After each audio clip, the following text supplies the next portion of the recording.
السلام عليكم ورحمة الله وبركاته. عاملين ايه؟ يا رب تكونوا بخير وفي احسن حال.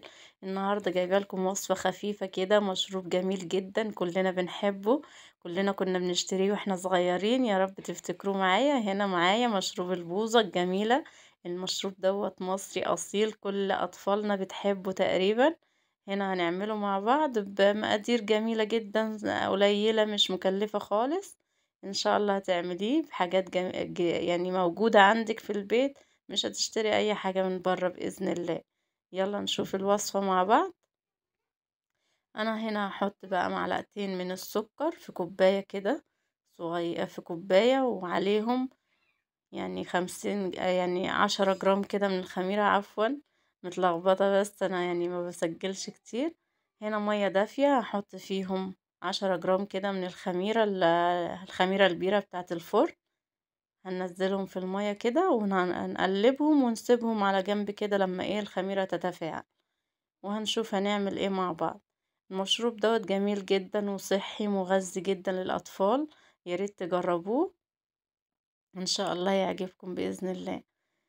هنا هنغطيها كده ونركنها على جنب لما نحتاج لها. هنا هحتاج بقى يعني رغيفين من العيش الشامي، يعني الطريقة ديت جميلة جدا وجربتها وعجبتني جدا. هنحتاج هنا رغيفين شامي من العيش الأبيض الجميل دوت. هحط رغيفين كده في طبق كبير، بس هضيف رغيف تاني لأني عايزة أضاعف الكمية. هعمل كمية حلوة كده عشان الكل يشرب ويشبع من البوظة. هنحتاج مية دافية، هنحط على العيش كده شوية مية دافية، عايزين نبوش العيش دوت معانا. شوية مية كده دافية، بتبقى البوظة بالعيش الشامي تحفة، والله تحفة بجد وجميلة ومغذية وحاجة كده خيال. مشروب اقتصادي وجميل جدا، مبياخدش اي تكاليف خالص. هنا الخميرة اتفعلت اهي زي ما انتوا شايفين. هنفضيها بقى على العيش كده ونسيبهم مع بعض كده بتاع 10 دقايق، بس لما العيش يبوش معايا وتحسوا ان هم خمروا مع بعض كده. بس كده هنقلبهم كده مع بعض، نغطس العيش كده في المية ونسيبه بقى لما يبوش خالص، وبعد كده نرجع نشوف هنعمل ايه فيه ان شاء الله. بس يا ريت لو عجبكم يعني لحد هنا، لو وصلتم في الفيديو تدوسوا لايك والاعجاب بالقناة كده وما تنسوش التعليقات. انا بستنى تعليقاتكم والله، بس مفيش حد بيعلق على الفيديوهات، مش عارفة ليه. يعني حاسة ان فيديوهاتي مش بتعجبكم او المحتوى اللي انا بقدمه مش بيفيدكم. يعني ان شاء الله كل حاجة تبقى تمام. هنا العيش بقى خمر يا جماعة اهو معايا. بصوا زي ما انتوا شايفين كده. هنحتاج بقى الخلاط في الوقت دوت. هفضي كل العيش دوت في الخلاط، العيش مع الخميرة مع المية. هنفضيهم كده في الخلاط وهنزود شوية مية عشان نضرب الخليط ده كله ويبقى ناعم معانا. هننعمه خالص خالص كده لحد ما ايه، ما يبقاش فيه اي تكتلات خالص.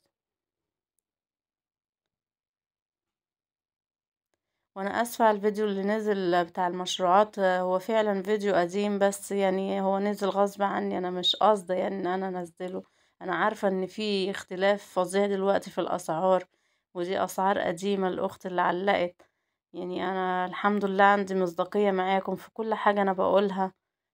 يعني لو حاسين ان انا ما عنديش مصداقية في كلامي، ما كانش حد اشترك في القناة ولا فيها حد لغاية دلوقتي، لو اتبقى حد لغاية دلوقتي فيها. كل الناس اللي اتعاملت معايا والناس اللي دخلت لي على الواتس والناس اللي كلمتني فون مباشر عارفة ان انا بتكلم بمصداقية، وعارفة ان كلامي واضح. وانا شلت الفيديو يعني ما خليتهوش. زي ما انتوا شايفين كده البوزة بقت جاهزة معايا، خليط ناعم جدا. هنا هضيف بقى السكر. السكر طبعا حسب الرغبة، زي ما انت تحبي بقى تحليها تخليها وسط براحتك خالص. انا هنا فضيت شوية السكر دول كانوا عندي في الكيس كده. هنقلبها بقى كده ونزود المية زي ما احنا عايزين. هنا هضيف كوباية مية، الكوباية اللي كنت مدوبة فيها الخميرة. ضفت كده كوباية من المية، هسيبها بقى تختمر. الخليط ده هنسيبه يخمر عشان يتقل معانا ويدينا قوام البوظة اللي كنا بنشتريها من الراجل زمان.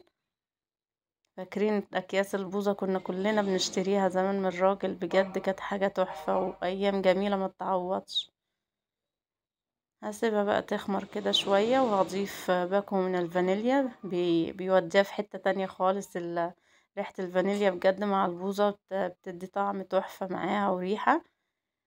بس كده بقت جاهزة. هنسيبها بقى تختمر كده والقوام يتقل معانا وحجمها بيزيد شوية. هنرجع بقى نشوفها ايه اللي هيتم فيها. زي ما انتوا شايفين كده البوظة بعد ما اتخمرت انا حطيتها في التلاجة عشان نسقعها كده عشان نشرب بقى منها. زي ما انتوا شايفين كده تقلت معايا. كل ما بتقعد في التلاجة بتتقل يا جماعة. بس انا حابة القوام المناسب دوت. هنا هحطها بقى في الكوبايات واقدمها كده ساقعة للاولاد وبألف هنا وشفا. وإن شاء الله تجربوا الوصفة وتعجبكم. وأي حد مش عاجبه أي حاجة في المحتوى اللي أنا بقدمه ياريت يفيدني وينصحني. بجد أنا بقبل النصيحة من أي حد. كلكم إخواتي. وإن شاء الله كل اللي أنا بقدمه يعجبكم بإذن الله زي ما قدمت المشروعات وعجبتكم. وإن شاء الله ربنا يرخص الحال يا رب ونرجع تاني نشتغل زي زمان. ربنا يسهل الحل الجميع بإذن الله. والسلام عليكم.